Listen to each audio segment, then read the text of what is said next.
The first time my father sued me, I honestly thought there had been some kind of mistake. My grandfather had been dead for less than a month. The funeral flowers were still sitting outside the church when I received the court papers. At first, I assumed it was a paperwork issue. It wasn't. My father wasn't trying to settle the estate. He was trying to stop me from getting access to it. That was the part nobody could explain. My grandfather and I had always been close. I visited him every week during the last years of his life. I drove him to doctor's appointments. I helped maintain his property after he could no longer do it himself. Yet somehow, after he died, I became the problem. My father controlled every conversation.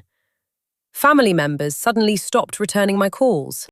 Even the attorney handling my grandfather's estate seemed strangely interested in convincing me to move on. Looking back, that should have been my first warning. Not the lawsuit, not the inheritance, the silence. Because when an entire family starts repeating the same story at the same time, somebody usually wrote the script. I just didn't know yet who was holding the pen. 2 days later, I pulled my Ford Fiesta onto a narrow dirt road outside Astoria and stared at the property I supposedly owned. My first thought was that the lawyer had sent me to the wrong address. The mansion looked abandoned. Half the windows were broken. Paint peeled from the siding in long strips. The porch leaned slightly to one side, and weeds had swallowed most of the front yard. This wasn't the kind of inheritance people dreamed about. It looked like a financial disaster. I sat in the car for nearly 10 minutes before finally getting out. The ocean wind cut straight through my jacket as I walked toward the house. I was still trying to convince myself that maybe I could sell the property and start over somewhere, when I heard tires crunching behind me. A black luxury sedan rolled into the driveway. The driver stepped out before the engine was fully off. He looked wealthy, confident, and completely out of place. "Charlie Mitchell?" he asked. I nodded. He smiled. "I'm Arthur Pendleton." The name meant nothing to me. At least, not yet. Arthur glanced toward the mansion and shook his head. "Your aunt was a stubborn woman." I didn't really know her. Most people didn't. His smile never reached his eyes. Then he got straight to the point. "I'll give you $25,000 for the property." I actually laughed. "Without even seeing inside?" "I've seen inside." The answer came too quickly. Something about him immediately put me on edge. "I just inherited it," I said. "I'm not selling today." His expression hardened for a second before the smile returned. "Take some advice from someone who's been around a while. That house is falling apart. Property taxes alone will bury you." I crossed my arms. "Then why do you want it so badly?" For the first time, Arthur didn't answer. Instead, he looked directly at the mansion. The silence lasted long enough to feel uncomfortable. Finally, he said, "Let's just say your aunt spent 40 years protecting something that should have belonged to my family." Before I could ask what he meant, he handed me a business card. "If you change your mind, call me." Then he got back into his car and drove away. I watched the sedan disappear down the road. The whole conversation felt wrong. A wealthy developer doesn't show up within hours of an inheritance and offer cash for a collapsing house, unless there's a reason. That night I found one. The electricity still worked in part of the house. After hours of cleaning dust from an old study, I discovered a locked desk drawer hidden behind stacks of papers. Inside was a leather journal. It belonged to Beatrice. Most entries were ordinary: property repairs, medical appointments, local news. Then I started seeing the same name again and again. Richard, my stepfather. I turned to another page, then another. The entries became more disturbing. Beatrice believed Richard had been secretly meeting with Arthur Pendleton for years, and according to her notes, they weren't just discussing real estate. They were discussing my family. I spent most of the next day reading Beatrice's journal. At first, I thought maybe she had simply disliked Richard. Plenty of people had. My mother certainly argued with him enough during the last few years of her life. But the more pages I read, the harder it became to dismiss what she had written. Beatrice wasn't recording opinions. She was documenting events. Several entries listed dates, times, and locations. One entry described Richard meeting Arthur Pendleton at a waterfront restaurant nearly 7 years earlier. Another mentioned Richard receiving envelopes after private meetings. Then I found something that made my stomach tighten. Beatrice had written that Richard always seemed unusually informed about family matters that should have been confidential. She believed someone was feeding information to Arthur long before my mother died. I closed the journal and sat quietly for a few minutes. The accusation sounded insane. Richard wasn't a good man, but spying on family members for a developer sounded like something from a television drama. Then I discovered the envelope. It had been tucked between 2 journal pages near the back. Inside were photocopies of cancelled checks. Every one of them came from companies connected to Pendleton Development. The amounts varied: $5,000, $8,000, $12,000. The recipient was always the same: Richard Lawson, my stepfather. I checked the dates. The payment stretched back almost a decade. A cold feeling settled in my chest. Richard had always claimed money was tight. He constantly complained about bills, mortgage payments, medical expenses, college savings he supposedly couldn't afford. Yet somehow, he had been receiving thousands of dollars from Arthur's companies for years. That night, I barely slept. The next morning, I drove into town looking for answers. The local courthouse maintained public property records, and after several hours of searching, I found something strange. Arthur's company had attempted to purchase neighbouring parcels around the Caldwell estate multiple times. Every transaction had gone through, except one: Beatrice's property. She had refused every offer for nearly 20 years. When I returned to the mansion, I found another surprise waiting for me. Someone had been on the property. The front gate stood partially open. I knew I had locked it. Fresh tire tracks cut through the gravel driveway. Inside the house, nothing appeared stolen, but several rooms looked disturbed. Drawers had been opened, cabinets searched. Papers moved. Whoever came here wasn't looking for valuables. They were looking for information. I called the county sheriff's office. The deputy who answered sounded uninterested.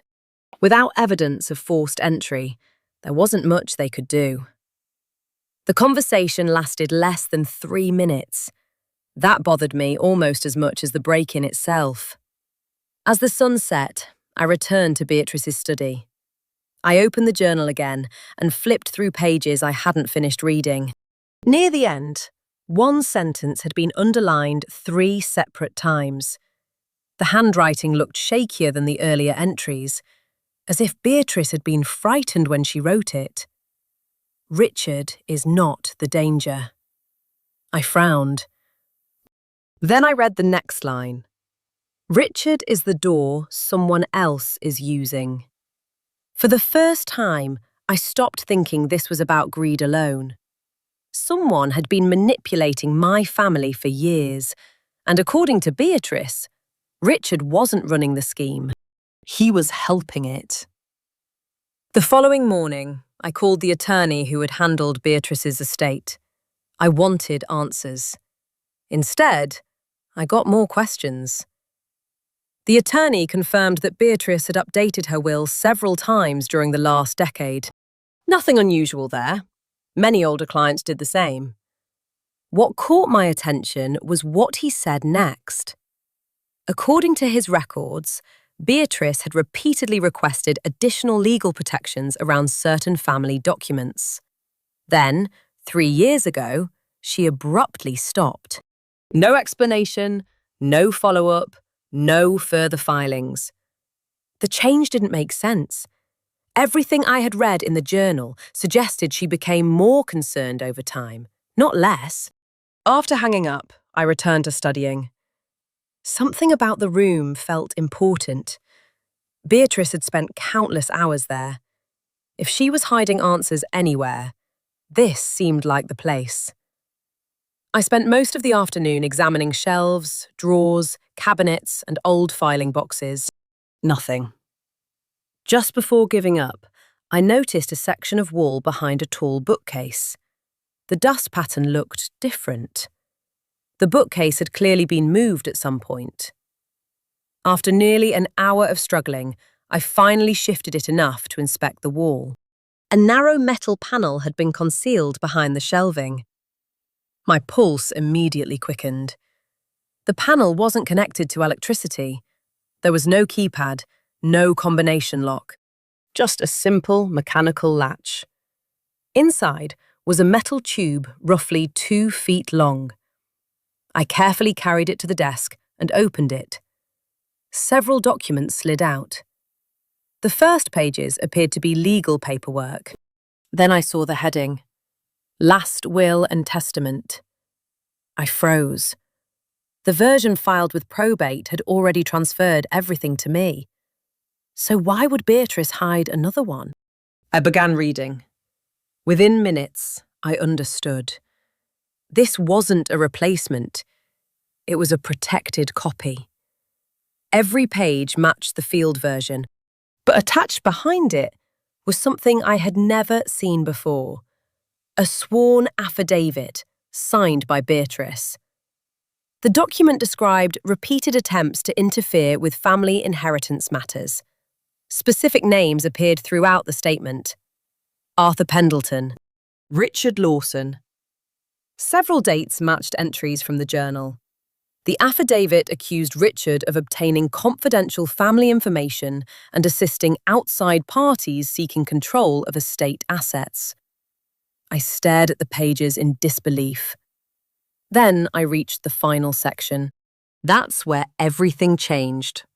According to Beatrice, my mother had never voluntarily surrendered any inheritance rights. She believed documents had been altered years earlier. More importantly, she claimed evidence existed proving it. The evidence had supposedly been prepared for court, but it was never submitted. Someone removed it before filing. I sat back in complete silence. Suddenly, dozens of things from my childhood felt different. The financial struggles, the family arguments, the tension whenever Beatrice's name came up. Maybe none of it had happened by accident. Maybe my mother hadn't simply been overlooked. Maybe she had been pushed out. And if that was true, Richard knew exactly why. Because his name appeared on almost every page. The next few weeks felt less like grief and more like being managed. Every conversation started the same way. Your father only wants what's best for everyone. Don't make this harder than it needs to be. Your grandparents would hate seeing the family fight. It came from relatives I hadn't heard from in years. Aunts, cousins, even old family friends. At first I thought they were acting on their own. Then I started noticing something strange. They all repeated the exact same phrases, word for word, almost like they had been coached. One afternoon, my Aunt Denise called. I spoke to your dad yesterday. Of course she had. He told me you're refusing to cooperate. Cooperate with what? The estate process. There is no estate process. Grandpa left everything to me. A long silence followed. Then she said something that made me sit upright. No, sweetheart. Your dad said there were problems with the will. What problems? I don't know. Legal problems. The moment she said it, I knew she was lying. Or worse, someone had lied to her. Because the attorney handling the estate had already confirmed the will was valid. There were no legal challenges, no disputes, nothing. Yet somehow, my father had convinced half the family that I was the one creating problems. That was when I realized this wasn't about inheritance anymore. It was about controlling the story. And he was winning. For a while. 3 weeks after the funeral, another surprise arrived. My grandfather's house was suddenly listed for sale. I found out through a real estate website. Not from my father, not from the attorney. A public listing. I stared at the photos in disbelief. The house wasn't supposed to be for sale. Ownership hadn't even transferred yet. The estate was still being processed. I immediately called the listing agent. There's been a mistake. What do you mean? My grandfather left me that house. The agent became quiet. Then she carefully said, Sir, according to the documents we received, the property is being sold by Richard Walker under power of attorney. My stomach dropped. Power of attorney. That document should have ended when Grandpa died. It had no legal authority anymore. Yet somehow, my father was still using it. I contacted Melissa immediately. She sounded concerned. Forward everything to me. Within an hour, she called back. This is getting strange. What do you mean? The listing shouldn't exist. So how did it happen? I don't know yet. For the first time since we'd met, she sounded genuinely worried. 2 days later, she requested copies of my grandfather's financial records. That's when things became even stranger. Several accounts appeared nearly empty. Not bankrupt, not drained completely, just slowly reduced. Month after month, year after year. Small transfers, small withdrawals. Amounts that rarely triggered scrutiny. 5,000 here, 7,000 there, 3,000 somewhere else. Individually, they looked harmless. Collectively, they totaled hundreds of thousands of dollars. Melissa called me late that evening. Did your grandfather spend money aggressively during the last few years? No. Travel? No. Expensive hobbies? He barely spent anything. She was silent. Then she said, That's what I thought. The transfers didn't match Grandpa's lifestyle. They matched something else. Someone quietly siphoning money. Someone careful, patient, disciplined. The pattern stretched back almost 8 years. Long before Grandpa became seriously ill.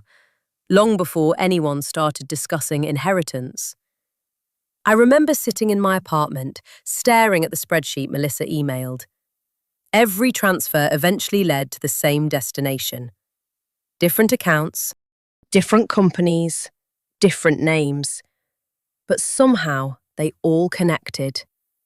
The final recipient was a consulting business, a company I'd never heard of, Walker Strategic Services. The owner?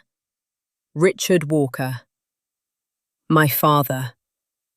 I felt physically sick, not because of the money, because of what it meant.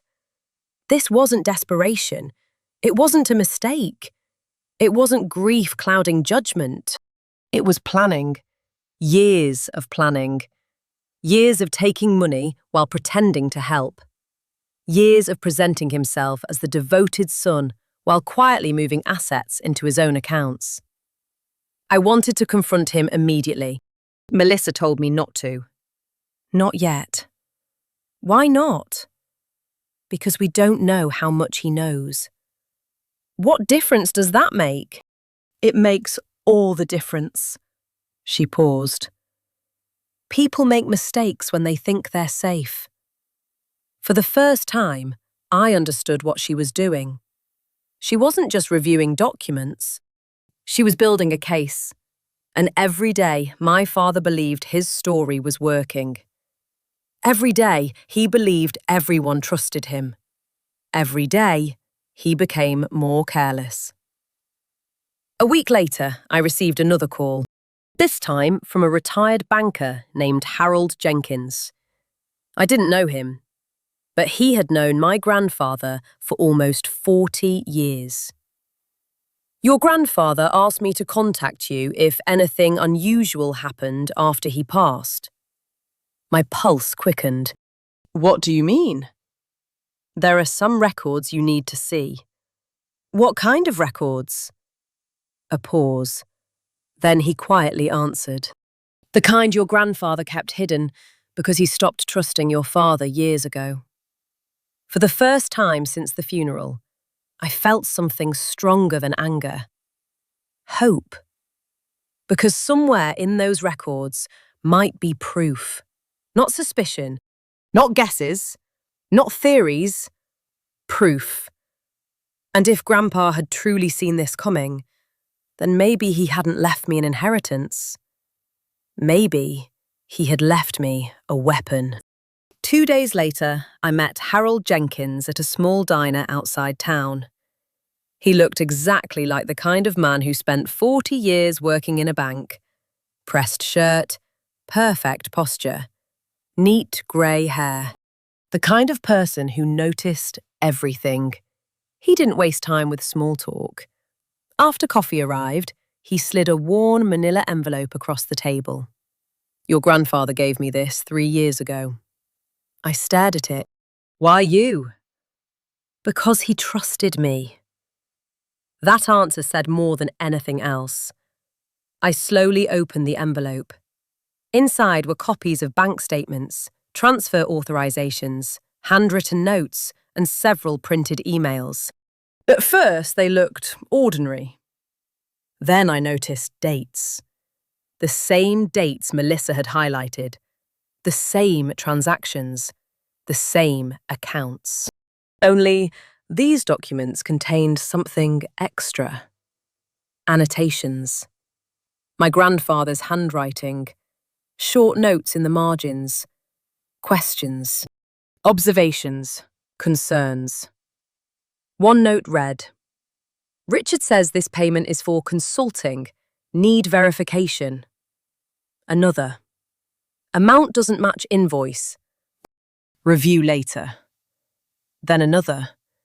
Increasingly alarming. I no longer trust these explanations. A chill ran through me.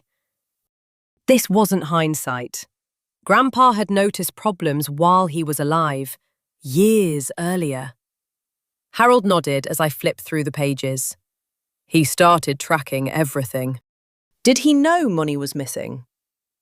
He suspected. Why didn't he stop it? Harold signed. Because he wanted to believe his son was telling the truth. That hit harder than I expected. It sounded exactly like my grandfather. Patient, optimistic, always giving people another chance.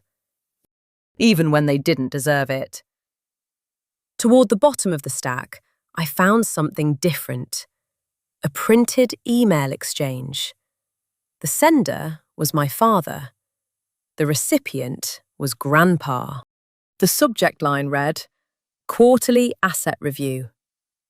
The message seemed harmless until I read the attachment summary.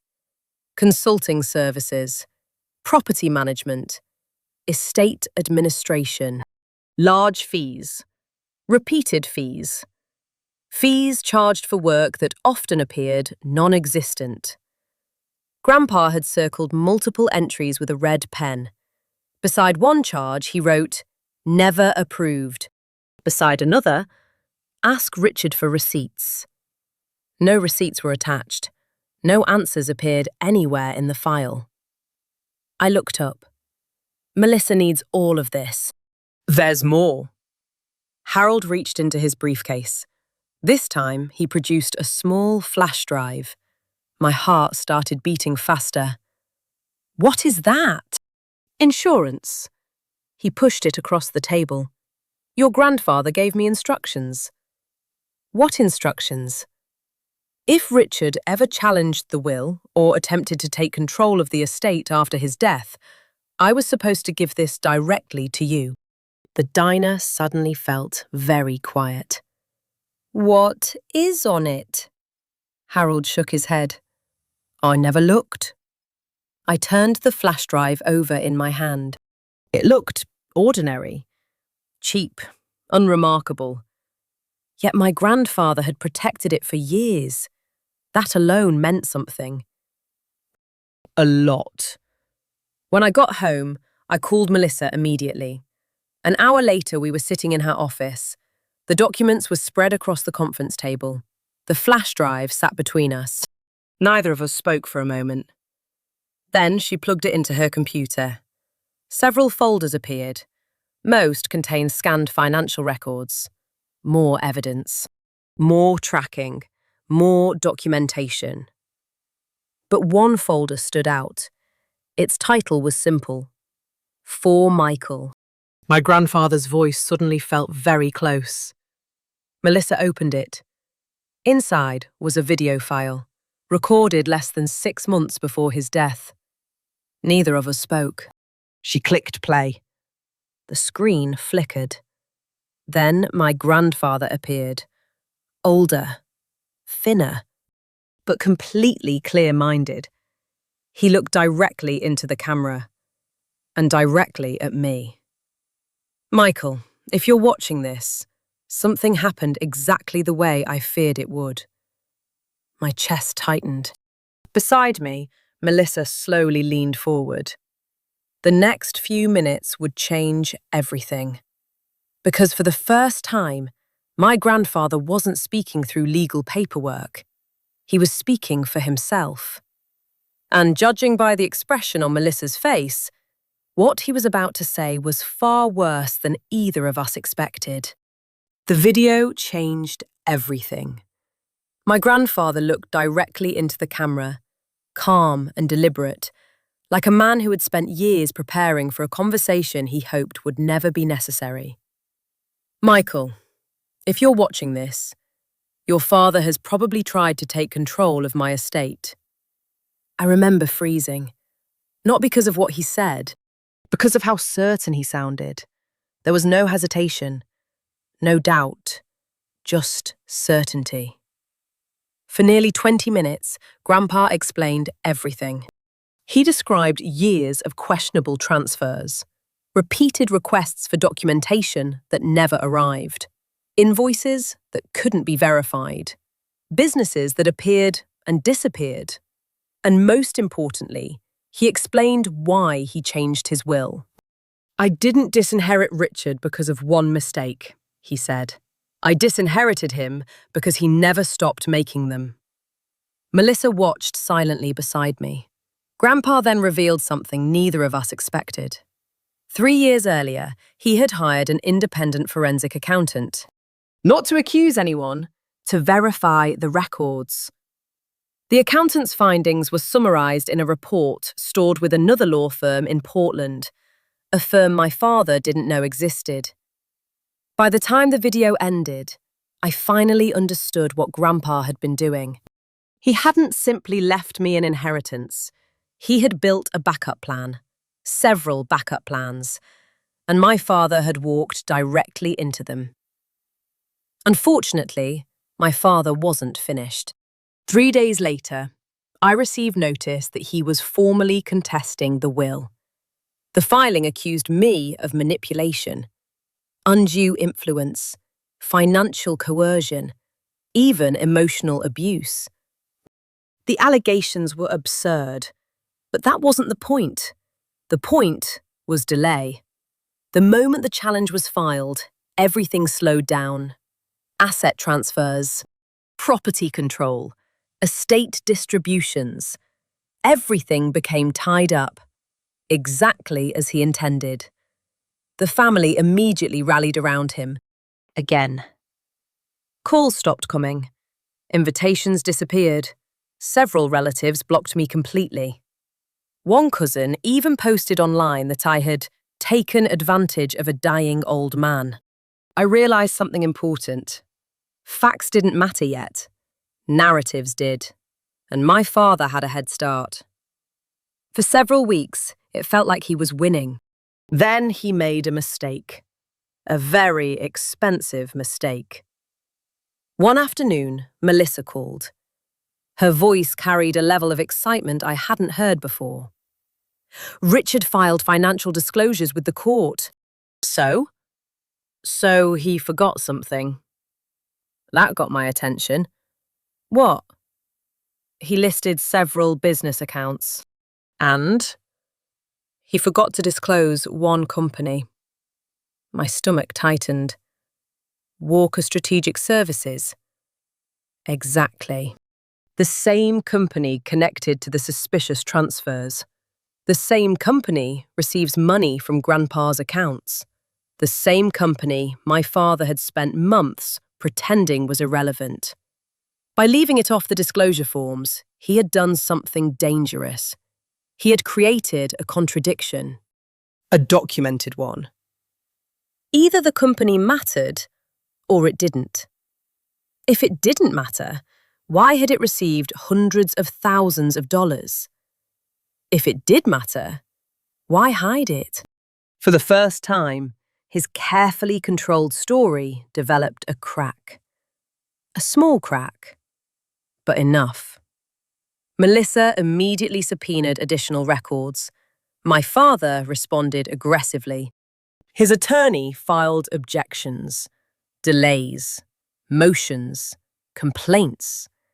Every move screamed the same thing. Panic. The pressure was finally reaching him. That was when I stopped reacting and started investigating. Quietly, carefully, without telling anyone outside Melissa's office. If Grandpa had spent years documenting what happened, then somewhere there had to be more. Something nobody expected. Something my father believed was still hidden. And I intended to find it. Because for the first time since the funeral, I wasn't defending myself anymore. I was hunting for the truth. And my father had just shown me where to look. The biggest advantage my father had wasn't money. It wasn't lawyers. It wasn't influenced. It was information. For years he had controlled access to my grandfather, controlled paperwork, controlled conversations, controlled the narrative. People trusted him because they only saw what he wanted them to see. I started asking a different question. Who saw things he couldn't control? That question led me back to Grandpa's old house. The property remained tied up in probate, but I was still allowed supervised access for inventory purposes. One rainy afternoon, I returned alone. The place felt exactly as I remembered. Quiet, orderly, frozen in time. Grandpa had never been sentimental about possessions, but he was meticulous about records. If something existed, he documented it. I started in his home office. Most drawers had already been reviewed. Most files are catalogued. Nothing obvious remained. Still, I spent hours going through cabinets, folders, and storage boxes. Near sunset, I noticed something unusual. One shelf inside a built-in bookcase seemed shallower than the others. Not much, maybe an inch. Enough to bother me. I removed several binders. The back panel shifted slightly. My pulse quickened. Carefully, I pressed against it. The panel moved inward. Behind it sat a thin metal cash box. Nothing dramatic, no stacks of money, no secret treasure, just documents. the kind Grandpa always valued most. I carried the box to the desk and opened it. Inside were appointment calendars covering nearly 10 years, daily planners, phone logs, meeting notes. At first they looked boring. Then patterns emerged. Almost every meeting involving financial matters had notes, dates, names, amounts, questions, cross-references. Grandpa tracked everything, including conversations with my father. One entry caught my attention immediately. June 14th. Richard unable to explain transfer. Promises paperwork next week. Another. September 2nd. Still no receipts. Must verify independently. Then another. November 18th. Richard became angry when questioned. Concerning. The entries grew more alarming year by year. The trust that once existed slowly disappeared across those pages. I photographed everything and sent copies to Melissa. She called within an hour. Keep looking. What did you find? Your grandfather documented behaviour. So? So behaviour establishes patterns. I understood immediately. One suspicious transaction could be explained. A decade of suspicious behaviour could not. The following week, another breakthrough arrived unexpectedly. Harold Jenkins called again. I remembered something. What? There was someone your grandfather met regularly during his final years. Who? A woman named Diane Mercer. The name meant nothing to me. Who is she? Retired CPA. That got my attention. The next day, I arranged a meeting. Diane lived in a small coastal town, nearly 2 hours away. She welcomed me politely but cautiously. The moment I mentioned Grandpa, her expression changed. I wondered when someone would come. We sat at her kitchen table. For nearly 2 hours she answered questions. Most importantly, she confirmed something devastating. Grandpa had hired her after losing confidence in my father's explanations. Not as a formal auditor, as a second set of eyes. Someone independent, someone discreet. Then she said something that stopped me cold. Your grandfather recorded several meetings. I stared at her. Recorded? She nodded. He was worried his memory would eventually be questioned. My heart started racing. Where are the recordings? I don't know. For the first time, frustration hit me. Another lead. Another dead end. Then Diane smiled slightly. However, I do know where he kept backups. I leaned forward. Where? Safe deposit boxes. That answer changed everything. Because safe deposit boxes weren't controlled by my father. They weren't stored in the house. And if Grandpa had truly saved recordings, they might contain something far more powerful than documents. His own conversations. His own evidence. His own voice. As I drove home that night, one realization kept repeating in my head. My father had spent years hiding financial activity. But hiding activity and hiding intent were two different things. Documents proved money moved. Recordings could prove why. And if those recordings existed, they might destroy the story he had spent years building. The same story that had turned relatives against me. The same story is currently sitting before a probate judge. For months, my father had controlled the narrative. What he didn't realize was that Grandpa had been quietly creating a second one.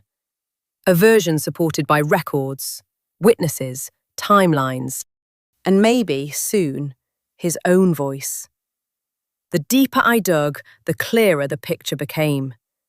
This wasn't a family misunderstanding. It wasn't a disagreement about inheritance. It was a cover-up. And somewhere inside those safe deposit boxes, I was beginning to believe the final piece of evidence was waiting. The safe deposit boxes were opened 3 weeks later, not because finding them was difficult, because my father fought every step. His attorney argued they were irrelevant, the private, then potentially privileged. Every objection seemed designed to buy time. That alone told me we were getting close. The judge finally approved access after reviewing my grandfather's written instructions. Melissa and I met at the bank on a grey Thursday morning. My father was there too. For the first time in months, we stood in the same room. He looked older, not weaker, just tired, like someone carrying a weight that had become impossible to hide. He barely looked at me. The bank manager brought out 3 boxes, not 1. 3, each labelled with different years. Grandpa had planned further ahead than any of us realised. The first box contained documents, thousands of pages, correspondence, financial reviews, account statements. Nothing dramatic by itself, but together they showed a clear pattern. Money repeatedly left estate-related accounts. Money repeatedly arrived at businesses connected to my father. Money repeatedly lacked proper documentation. The second box contained backup drives. Those took days to review. The third box changed everything. Inside were dozens of digital recordings, carefully labelled, dates, locations, names. Grandpa had documented conversations for years. Not secretly, in the criminal sense, legally recorded in a one-party consent state. Mostly business discussions, estate meetings, financial reviews, conversations where my father explained transactions. At first, the recordings seemed ordinary. Then the contradictions started.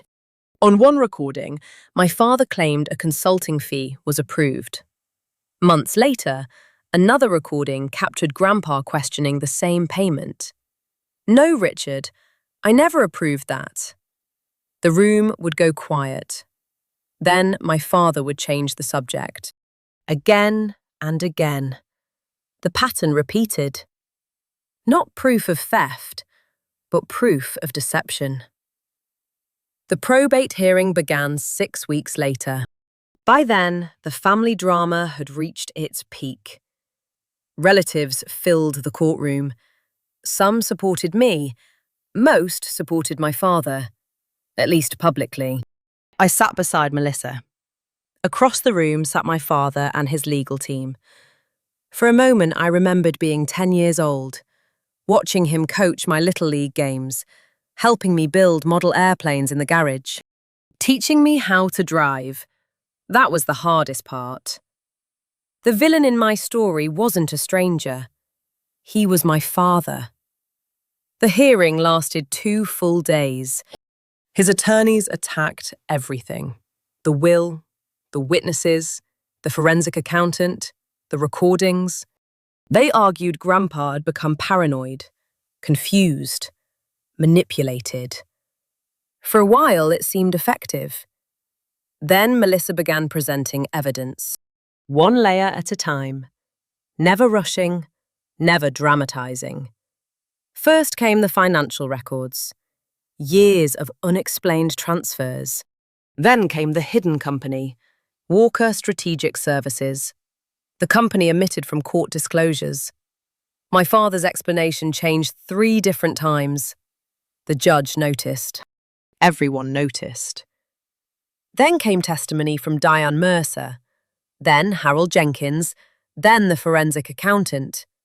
Each witness independently described the same pattern. Questions, missing paperwork, unverified expenses, growing concerns. Still, my father kept fighting. And honestly, for a while, I thought he might survive it. Then Melissa played the recordings. Not all of them, just enough. The first created doubt. The second created concern.